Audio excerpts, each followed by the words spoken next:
Hello, YouTube world, streamers, memers, and all other people in between. We're going to be talking a little bit about a hot topic in the video game world and tie it into traveling. In this case, it'll be traveling to Japan. And the topic is going after ROM sites. So after watching this video, hopefully you'll feel you'll have a better understanding of how Japanese culture works, and maybe a little bit about Japanese law and why Nintendo is going after ROM sites. So first off, a ROM is a type of file. It's a game file that allows you to play a game. You can play this game on your computer, your phone, whatever has a piece of software called an emulator. Once you have that and the ROM file that corresponds to the proper emulator, then you can play the game. Now, the emulators themselves are not illegal, while the ROM files are illegal to download because they're old games.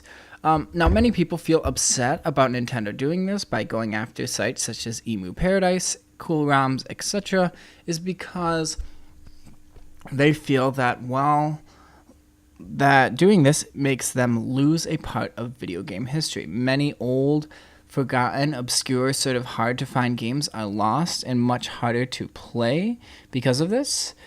They also feel that maybe games will never be able to make money again, some of these old games, which is very true, with the exception of some of Nintendo's titles and maybe some old Sega titles or companies that are still around. They also are upset because, you are not able to try new games you never would. Since you have access to ROM files, you can just click a random game and say, hey, I want to try this, it looks interesting, and there's no fee to pay. And one of the final reasons people seem to be upset about this is that Nintendo isn't selling the games elsewhere or providing an alternative. So here's my perspective on it all. I've lived in Japan for 4.5 years. I started by studying abroad in Saitama.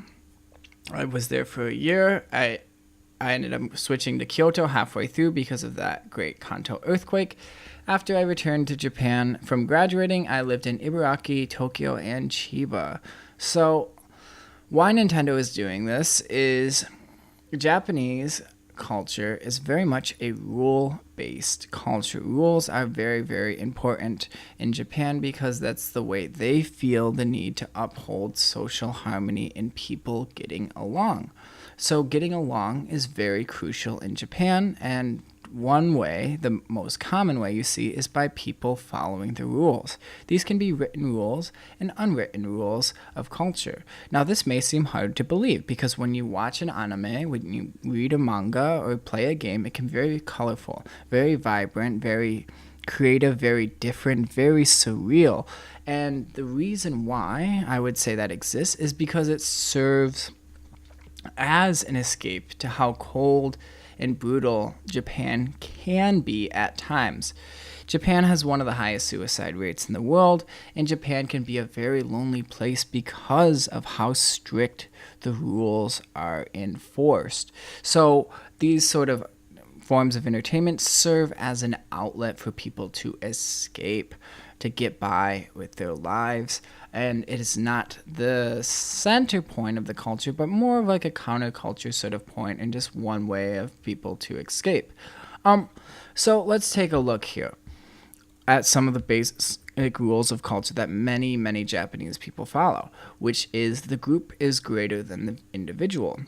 I mentioned this earlier, and that is because maintaining peace, social order, saving face, giving face, all of this sort of stuff is very common in Asian culture, and it exists in Japan.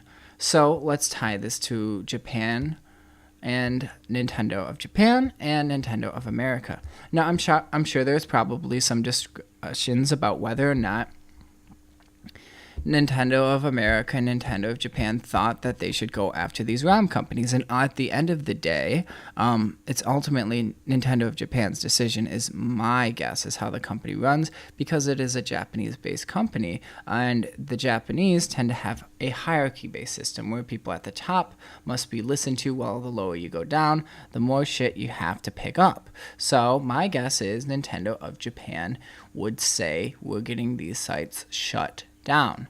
Once again, let's go to the next reason why I think they would make that. Nintendo of Japan makes a decision, Nintendo of America can't say no. They're lower in the totem pole, and so they have to follow orders. People such as Reggie and other employees at Nintendo of America, if they make too much of a fuss, they will most likely be removed from their position because they are going against the grain and they are not working as a team. So, let's look at another aspect. A common aspect of Japanese culture is called Sotto. Sotto means you're on the outside.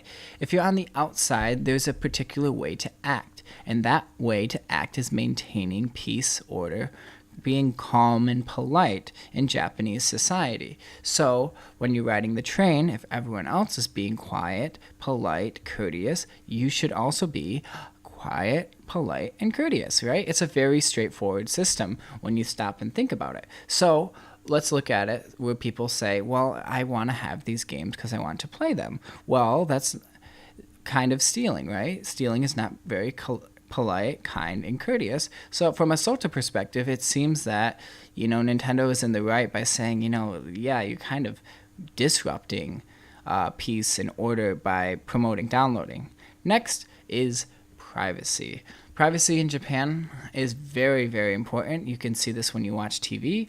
Interviewees may have their faces blurred out, their voices may be altered, so that way people will have no idea who is saying what on television. And because of that, there is a strong, strong sense of privacy. These files, these ROM files, are private property in a sense, right? They're owned by companies. Some are not, but Nintendo still owns many of these franchises. They still do, such as Super Mario. And sure, they've probably lost a few as well, but they own most of the franchises. So because of that, it's a violation of their privacy and their sort of an intruding into that. Next is the anti-piracy laws. When I was living in Japan, when I was studying abroad, we were warned multiple times about downloading illegal files or pirated files through the internet. We were warned and warned and warned. And in a dorm of 60 people, there's bound to be one person to break the rules. And a few people did break the rules, and they had to pay fines because of it. Now, because of that, Nintendo also is looking at it from the legal perspective of Japan. Since laws are very, very strict there, yes, people should be abiding by these laws. Sure, it might not be Japan in the United States or wherever else these servers are being hosted, but that is because the Nintendo of Japan is seeing things through their own unique cultural lens, putting them, kind of in the right from their perspective. So, by saying we should get rid of these, they think they're right. And then from a Japanese perspective, they are completely right, sure. Now, to an American, this can be a bit, can be a bit upsetting. It can be a bit contrasting because we tend to remember individualism. Such as we look at it as like, I can't try these new games. That's an individual idea. Freedom, most of these ROMs will never be able to be played again. I want the freedom to select.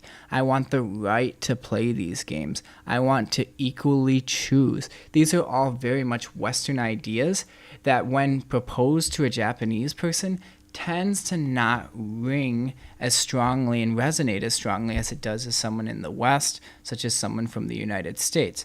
Because of that, I think people are getting upset with Nintendo of Japan because there's a massive amount of culture clash going on. The culture clash of Japanese business culture, its strict rules to adherence to rules, its strict enforcement of bureaucracy and abiding by it very, very strictly versus a more freedom, individual-based culture that you'll see in the United States. Now, you should consider this when going to Japan if that's what you want to do. Tying it back into traveling, which is, do you want to live in a country that has very strict group sort of rules, that has a bit of an extreme privacy laws and some strict anti-piracy laws? These are decisions you have to think of when choosing whether or not to go to Japan. Anyway, that's about all I can say that's left in this video. If you like this video, please give it a like. If you disliked it, give it a dislike. Whether you liked it or disliked it, please comment below. And if you could do it for me dearly, share. Thanks. And that's all for now. Bye.